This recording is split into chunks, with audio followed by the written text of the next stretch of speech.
ጤና ይስጥልኝ ክቡራትና ክቡራን ተመልካቾቻችን እንደምን አረፈዳችሁ።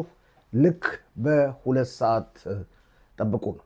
በእስራኤልና በኢራን መካከል ጦርነት መካሄድ ከጀመረ እነሆ ሳምንት አልፎታል። በጦርነቱ እስራኤል በየቀኑ ድልን በድል እየተቀዳጀች ነው። በዛሬው ዕለት በሚገርም ሁኔታ በቴህራን ከፍተኛ ድብደባ ተደርጓል። የፖለቲካ እስረኞች እስር ቤት በመደብደቡ ምክንያት እስረኞች እየኮበለሉ ወጥተዋል። በሰሜን ቴህራን ደግሞ መብራት ሁሉ ተቋርጧል። እስራኤል በሚተኮስባት ጊዜ አጸፋውን ከመመለስ ወደኋላ እንደማትልም የመከላከያ ሚኒስትር እስራኤል ካትዝ አስታውቀዋል።